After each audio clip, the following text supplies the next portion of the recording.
This is Ben Lister. This is my interview, episode 29 of the Chatbox podcast with legendary Kevin King. So here it is. Hello, everyone. Welcome to another Chatbox podcast. It's episode 29. How are you doing today? Right, let's crack on. As you know, each week I have a guest to talk about their career or job. So let's crack on with this week's guest. It's broadcaster Kevin King, live from the South Coast. Hello, Kevin. Welcome along. How are you?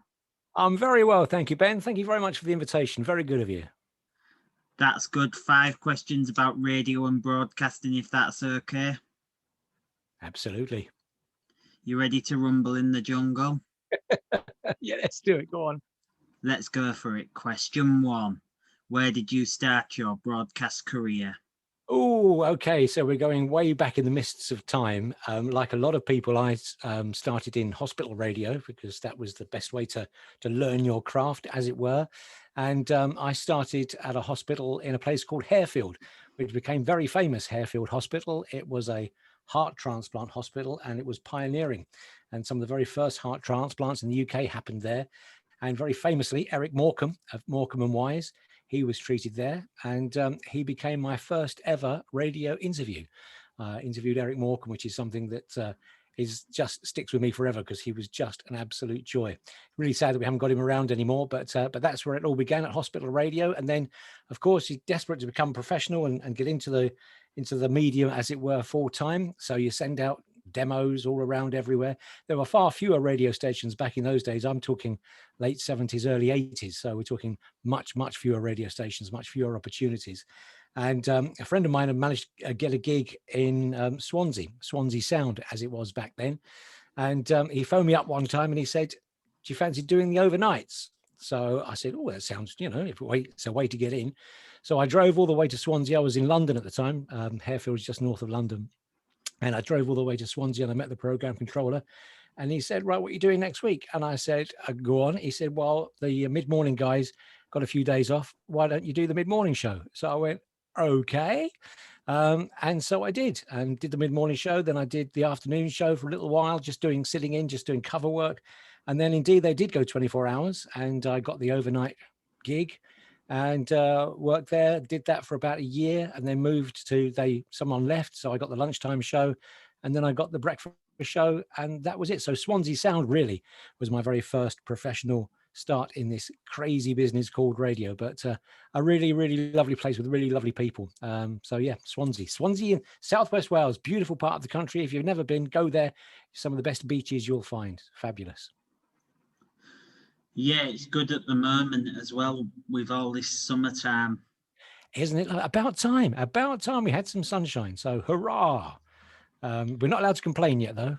It's too early to complain about the heat because we've been moaning about the cold and the rain for such a long time. So, yeah, it's nice to have the warm weather, have a proper summer again.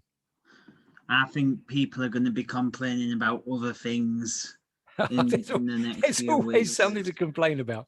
Don't worry about that. Absolutely. Anyway, question 2. Who were your inspirations in broadcasting growing up?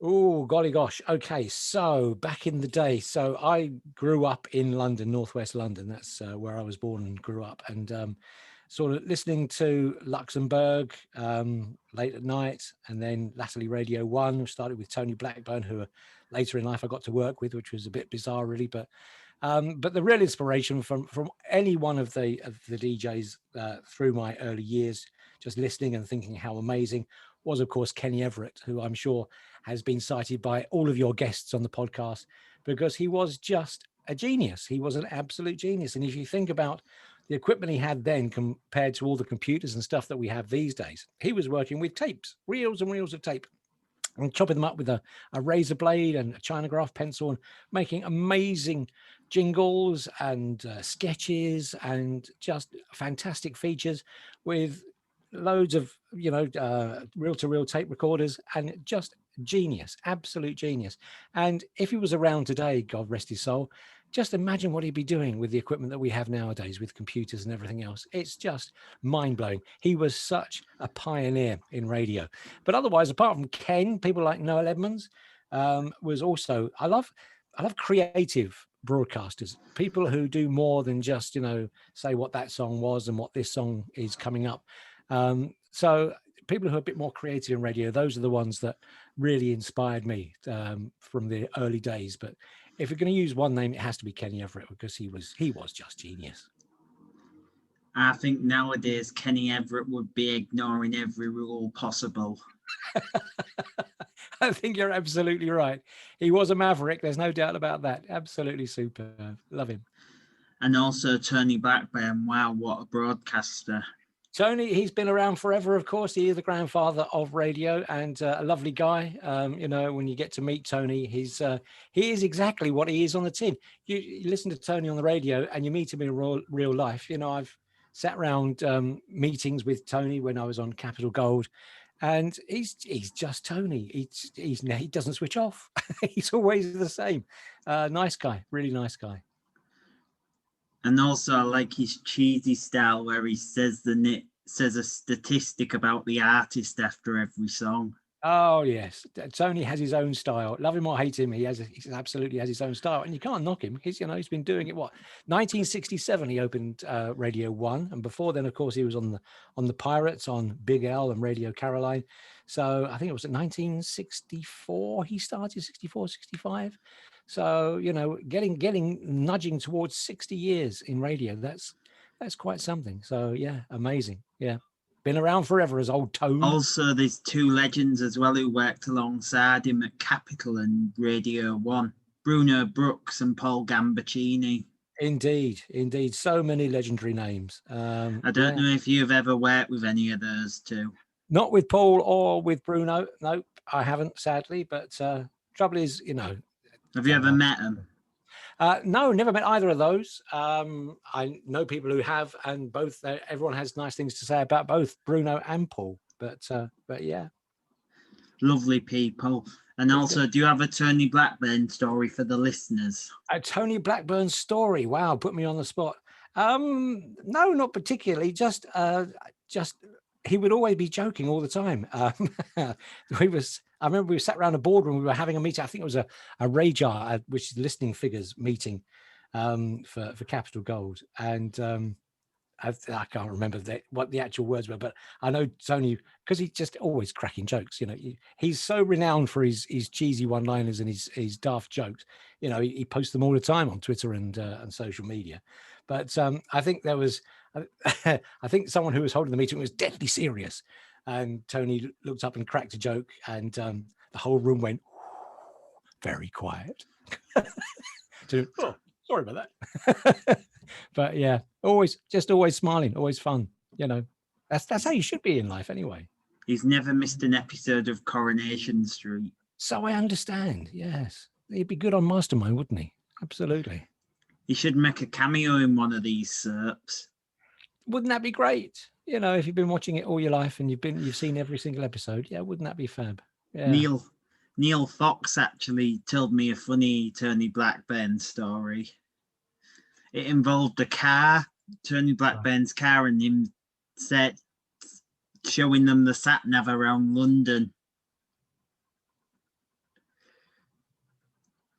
It involved the sat nav. Okay. Around London. Right. And I'm not sure because I think they got lost or something. I'm not sure. Easy to do, especially in London. Yeah, good guy though. It was when they were working at Capital, because I found a picture of him, Tarrant, Tommy Vance, and an Australian person. An Australian person? Who, off the top of my head, I can't remember. There we are. I found a legendary picture of them, and then one of my people who I interviewed recently sent me a picture of Michael Parkinson at one of the radio stations when he was at LBC or something. Right, yeah, indeed. I know, so many names, so many radio stations. Yep. Yeah, question 3. What is your favourite part about the job? Favourite part about the job? Golly, so many. I don't. Back in the day, when DJs were allowed to pick the songs that they played, You got a real buzz out of introducing a brand new song. If you found a record that you thought, wow, this is amazing, you got a real buzz out of playing it and people hearing it for the first time. That was a real good thing. But of course, that all changed when Selector came in and all that, and you were told what to play. I think the favorite part of the job really is the interaction with the listeners. That's always been lovely. I've always loved that, whether it be on the phone or whatever, doing live stuff. That's always been brilliant. There are so many. It's just the whole thing. You know as well as anyone, Ben, don't you, that when you've got the bug, you've got the bug when it's radio, and you just love it. And people do. Everyone who's been in radio like me for just about forever, just absolutely love it. It's very difficult to pick one thing that's your absolute favorite. But I think it really is just the interaction and being very privileged in a job where you can help people. We've raised, I don't know how many thousands of pounds for various charities and stuff, and helped, people get some life-changing operations through fundraising, just because, you have the ear of so many people and you tell a story and they go, yeah, I want to help. I want to get involved with that. And that's amazing as well. So many favorite parts of the job. It's difficult to hone it down to just one, really. Are you a community-based station then? What, the one I'm doing now? No, the Great British Radio, which I'll talk about in a moment. No, it's an online station, and we're just a national and international station that's all about entertainment. No, we're not community. We're UK based, so it's very much as the title suggests. It's great, it's British, and it's radio. So yeah, so that's. Is it good then? It's very good. It's very good. How long you been at it? Well, I know that ask me the next question on your list, and I'll expand on that, because that really follows on from your next question, because I can tell what question you're going to ask me next. So fire away. Number 4. Yes. Okay, then let's go for it. How has COVID affected your life and line of work? Right. Good question. Well, during the lockdown, because let me just, before we talk about that, let me just say that back in 2015, I walked away from radio. I'd been doing it for 32, 33 years, and it had changed out of all recognition, and it become a little bit stale. And I was just a little bit bored with it, which was a terrible shame, but there we are. So I went off and did some other things, learned some new skills. We bought a pub, ran that for a while, sold that. And then during lockdown, I got a phone call from a dear friend of mine, Mike Osman, who you might know, comedy impressionist. He used to host the Capital Gold breakfast show in London for a few years. Phoned me up during lockdown and said, why don't we set up a radio station? And I'd had discussions with people about, because of course we had the big buyouts with Global and Bauer buying up lots and lots of local radio stations all up and down the UK.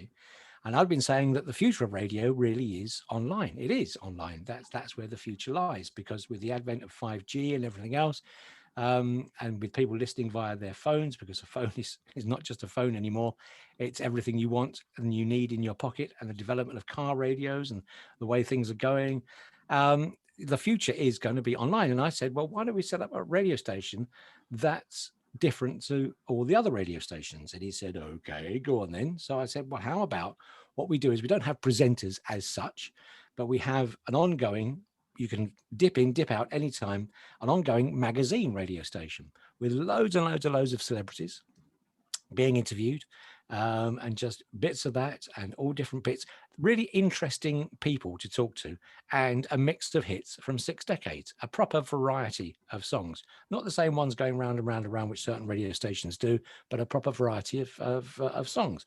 So he said, that sounds good. So we did. So how COVID affected my life is I came back into radio.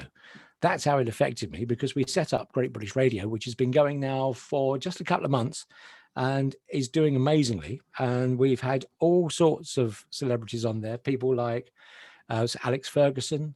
There's so many names ringing off the top of my head. Gary Newman was on this morning. We've got soap stars on there at the moment. All sorts of people, just loads and loads and loads of celebrities who have got involved. Les Dennis and all sorts of people. So Mike does interviews on there. I do a few. Sam Kane, Linda Lusardi, she does stuff for us. Cheryl Baker of Bucks Fizz, she does interviews for us.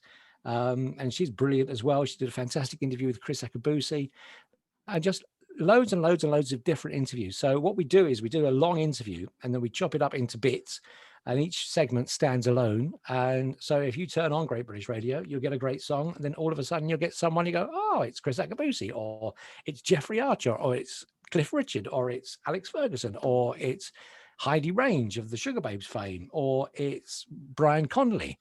And we have all these different celebrities, and I'm literally loads, and I am so amazed and so proud of what we've achieved in such a short space of time. And so also really grateful to all these fabulous celebrities who said, yeah, well, come on, we'll do that for you, because everyone's been bored out of their tree during lockdown, and they said, yeah, we'll do that for you, we'll come along and help you. And it's been amazing. And so yeah, and on we go. And in this, short space of time, as I say, we've only been going for a couple of months, and already there's 500 and something segments of interviews which are rotating at the moment. So, you're very, very unlikely you hear the same piece twice in a month, if that, maybe even two. So it's really interesting, and the library of interviews is growing and growing all the time. So how it affected my life, well, it dragged me back into radio during lockdown. And now we've built all that behind me, and we have what we were talking before we started the podcast, weren't we, Ben, about how the UK now has become this huge studio, because we have broadcasters all over the UK who send us their stuff, and then if we like it, then we'll use it. And as I say, we have our team, and they talk to these celebs have been brilliant, and we've created this different sounding radio station, which we describe as a breath of fresh on air, because it is different to anything else that's out there at the moment. So just people they dip in and dip out all the time. We don't have shows as such during the week, but we have a few feature shows at the weekend. Graham Mack, who's been on radio for a long time, he does a show called Mac Nuggets on a Saturday morning, which is lots of comedy phone calls between 10 and 11.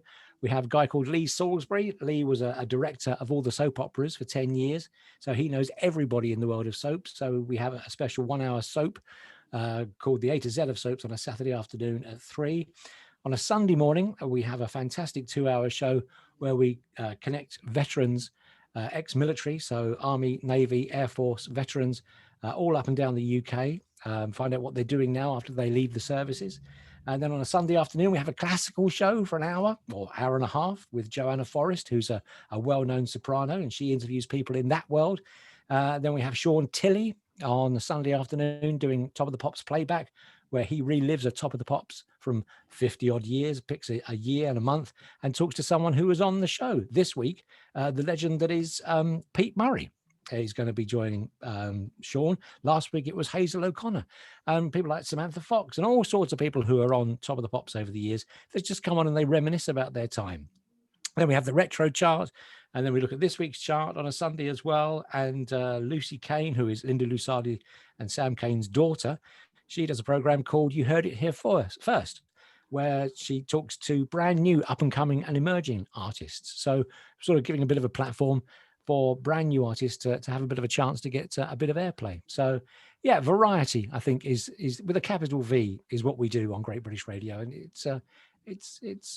it's different, and we're very proud of it, and it's there, and it's growing slowly but surely, because the hardest thing about any new business, not just radio, but any new business that you launch, is getting the word out there and getting it to people. So anything we can do to do that is fantastic. And thank you for the opportunity for me to come on your podcast today and talk about it, Ben, because that's another couple of people are going to get to hear about it as well, at the very least, so which is brilliant. So thank you. Pleasure. As I say, if ever you wanted any global people, just ask Chris Tarrant to do the interviews. Yeah, absolutely. Oh yeah, Chris, bless his heart. If it was Neil Fox, there'd be a bit of drink involved. Well, there we are. Maybe not such a bad thing. Joking there. Yeah. And also there's going to be, because Bauer and Global have taken over a bit. They have. It's it's big business, but there you go. That's the way it is. That's their business model. That's their business plan. But That makes community and hospital radio stations come in together on a big train. Yeah, it's called opportunities. It's called opportunities. So and they can drive, as Bauer and Global can drive their little stations out the cities and let the community radio stations take over. Absolutely. So there's opportunity, so but there's no good moaning about it. So that's their business model, their business plan. Good luck to them, and let everybody else come along, as you say, community stations doing great work, and everybody else, and start people like us. Have you ever spoke to Martin or Kemp? The Kemps, I haven't actually, no. Have I? Did I interview Martin? Can't remember now. I've interviewed so many people. You know what it's like. I'd love to have an interview with Tony Hadley. Oh, Tony's been on Great British Radio a couple of times. He's a lovely guy. He's planning at the moment his 40th anniversary tour. That makes you feel old, doesn't it? 40 years of Spandau Ballet. So yeah, he's another lovely guy. So most people, it's very, very rare that you meet anyone who's not very nice. Has Peter Kay been on yet? No, he hasn't. Peter's not been well, has he? As we know. So I didn't know he hadn't been well. Yeah, he hasn't been well for quite a while, but he's coming back into the limelight now, so that's good. So we wish him well, because he's been very much missed by a lot of people. What a talent! What a talent! Yeah, we need to get him on. You're right, Ben. Get me his number, will you?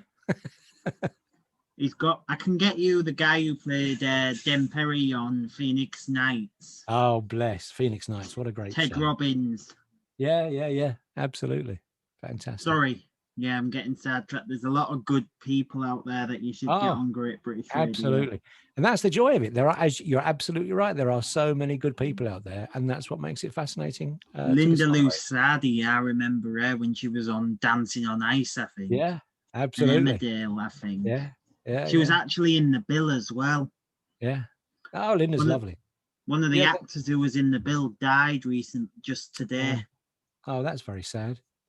Very sad. But yeah, Linda's very much part of the Sunday morning.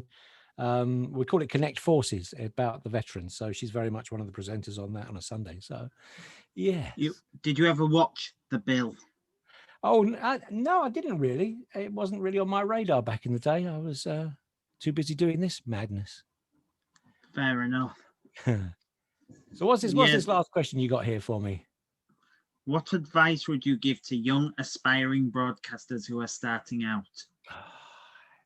It's a tough business. It was tough back in the day when there were very few opportunities, and it's tough now because it's sort of gone full circle, and there's few opportunities now because we spoke about the global and the Bauer, the takeover, which means there's fewer radio stations, professional radio stations around at the moment to hone your craft. So number one piece of advice is don't give up. That's always the best advice, number one. And number two is grow a thick skin, because you will get knockbacks, and people will say no thank you, thanks for sending us your demo. So don't give up, grow a thick skin. And the most important piece of advice that anyone should ever do who's going to be a broadcaster is always be yourself. Now, we've talked about people who, inspired us back in the day, people like Kenny Everett or Noel Edmonds, or latterly like Roman Kemp or whoever, or, people who are on Radio 1 now, Clara Amfo, Greg James, anyone, but they are them. Do not be them, be you. And that's the best bit of advice. Always be you, because there's no one else can be you apart from you. And that's your unique selling point. Your USP is the fact that you are you, and don't pretend to be anybody else. Listen to what they do, take the best bits of what they do, and help to develop your style, but make your style your own, because they've already got these other people, so they don't need another one. A manager, I remember in a meeting a long time ago, said at a certain radio station I was on, "Oh, we need to sound a bit more like Heart." And I went, that's me done then. Because no, why would you want to sound like something that's already there? You have to be different. That's the whole point. The whole point, if you just create something that sounds like something that's already there, what's the point of being there? Because it's already there. So the best advice to any young aspiring broadcaster is, number one, be yourself. Absolutely. And grow a thick skin, because you'll get lots of knockbacks, but keep on going. keep on, don't give up, keep sending out the demos, keep knocking on the door. And if an opportunity comes up just to do a bit of, running work or whatever, go and do it. Get your foot in the door and just keep on keeping on, because we absolutely love this business. I walked away from it for a little while, but I missed it all the time. And now I'm back in it because it really is like a magnet. It will draw you back in. And if you love it as much as everybody does, then yeah, if you can get in and get a career going, then you'll never look back, because it's fantastic. We all love it, don't we? Don't we, Ben? Yeah. I may even let you maybe play this podcast or some of my others if I can get permission from my guests. Not my podcast radio shows, my chatterbox ones. If I can get permission, right, I might even let some play on your station, if that's there we possible. go. There we go. I can't promise, but yeah, just send them over. We'll see what's what. But there you go. There we are. I'll send you, if I can, I'll send you about 4. Okay. They're unedited. Okay. Can't promise, because we do have an embarrassment of riches. As I say, we have so many bits of audio, but we never say never. So, thank you for that. And I don't mind doing some if maybe, because I'm currently at another radio station, you see, and I don't want to let them down, No, absolutely not. No, absolutely. No. Always look after your nearest and dearest first. Absolutely, always. Our show in the future might be getting syndicated onto different.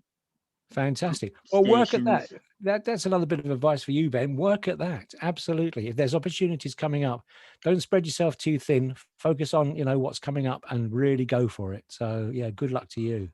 But we are doing it from our studios in Hull. Okay. But sending them off so we don't have to travel to the different radio stations around the UK. That's the joy of the modern world. Back in the day, we'd always have to go to the studio and do everything, but not anymore. You can do it from your garden shed, from your bedroom, from your front room, or from wherever. So it really is. It's a global village now. Great British Radio. We're heard across the UK, and we're heard in Australia and New Zealand, and it's just madness. It is crazy when you think how it used to be and how it is now. We have listeners in Australia who it blows my mind a little bit, but there you go. There we are. Yeah, there's a radio presenter on Virgin Radio as well whose name's stuck in my head. Sam Pinkham, I think his name is. Yes, he does the early breakfast show before Chris Evans, doesn't he?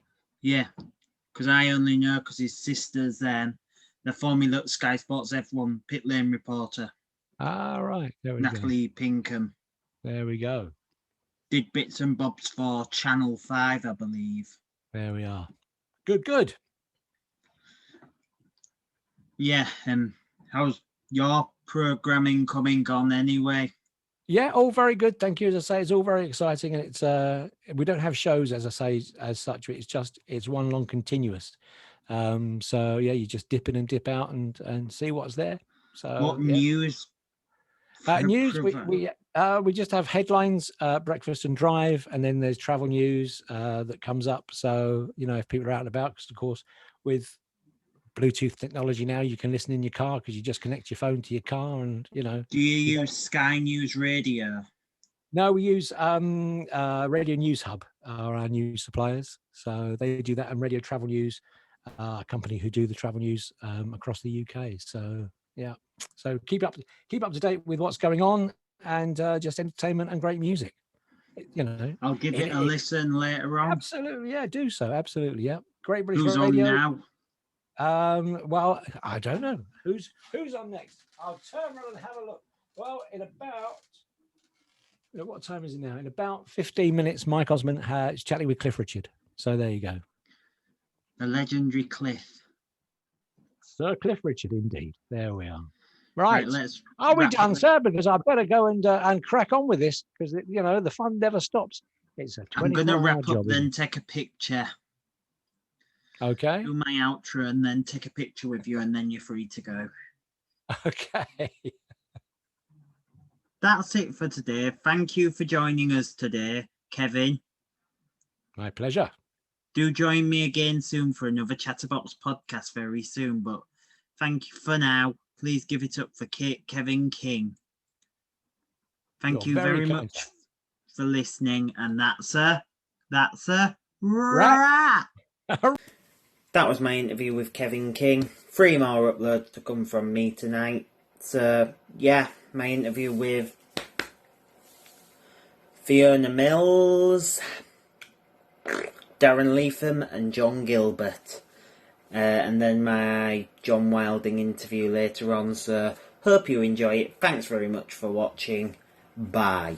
And that's a wrap. Don't forget to like, subscribe and all that. See you next time. Bye.